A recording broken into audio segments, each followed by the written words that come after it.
अभी तो चलिए भारत पाकिस्तान के बीच में बहुत ज्यादा टेंशन है, मगर नॉर्मली भी एक साधारण भारतीय एक आम पाकिस्तानी को अपना दुश्मन नहीं मानता, जबकि एक आम पाकिस्तानी हर एक भारतीय को अपना दुश्मन मानता है। सच बताइए तो पाकिस्तान की आम जनता और मिलिट्री भारत के अगेंस्ट इतनी रेडिकलाइज्ड क्यों है?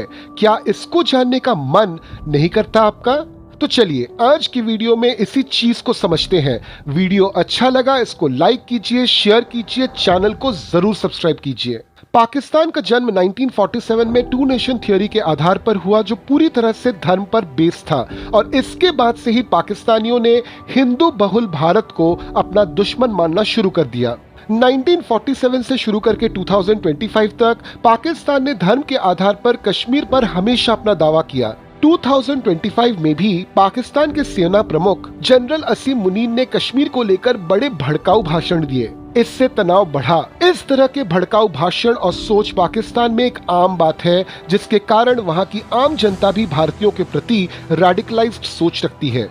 अपने जन्म के बाद से ही भारत को नीचा दिखाने के लिए पाकिस्तान ने डेवलपमेंट नहीं बल्कि आतंकवाद का सहारा लिया। पाकिस्तान आज UN designated maximum terrorist organisations का घर है। आतंकवाद एक जहरीला सांप है जो सिर्फ दुश्मन को ही नहीं, कभी कभार मालिक को भी डसता है। पाकिस्तान के लीडर्स ने जो खुद पूरी तरह से आतंकवाद का भरण पोषण करते हैं, उन्होंने भी अपने आम जनता को समझाया कि वे खुद टेररिज्म के शिकार हैं। वे टेररिज्म प्रमोट नहीं करते और उन पे टेररिस्ट एक्टिविटीज करता है भारत। पाकिस्तान की जनता अपने इन्हीं लीडर्स के बात को सच मानती है। शुरू से ही पाकिस्तान में डेमोक्रेसी कभी एस्टैब्लिश प्रॉपर्ली हुई ही नहीं, क्योंकि 1947 से लेकर आज तक किसी भी डेमोक्रेटिक गवर्नमेंट ने अपने 5 साल का कार्यकाल पूरा ही नहीं किया, बल्कि हर बार डेमोक्रेटिक गवर्नमेंट को पूरी तरह से कंट्रोल किया वहां के मिलिट्री ने। इससे वहां के लोगों का मिलिट्री पर भरोसा ज्यादा है बजाय गवर्नमेंट के। और मिलिट्री तो हमेशा एक्शन की बात करती है ना, तो वहां के मिलिट्री ने उनके दबाव में आकर उनके गवर्नमेंट ने आम जनता को भारत के खिलाफ रेडिकलाइज कर दिया।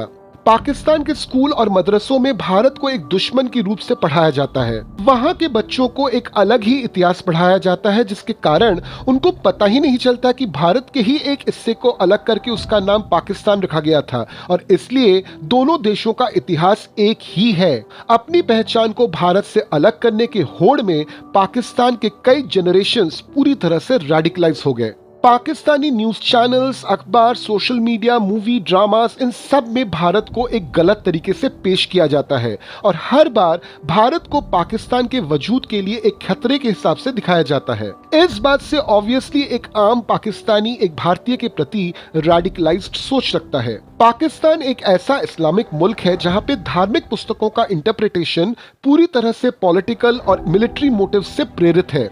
ऐसे में हिंदू बहुल भारत को बहुत आसान हो जाता है इस्लाम बहुल पाकिस्तान का दुश्मन दिखाने में, जिस वजह से वहां के लोग और ज्यादा रेडिकलाइज्ड हो जाते हैं। पाकिस्तान की अर्थव्यवस्था की रीढ़ की हड्डी पूरी तरह से टूट चुकी है, और ऐसे हालत में उसका सहारा बनता है चीन। अब चीन के साथ भारत के रिश्ते क्या है ये किसी से छुपी तो नहीं है, और इसलिए पाकिस्तान को आर्थिक मदद के एवज में चीन पाकिस्तान के लोगों को रेडिकलाइज्ड रखना चाहता है, जिस बात के लिए वह पाकिस्तानी मिलिट्री और गवर्नमेंट को बाध्य करता है।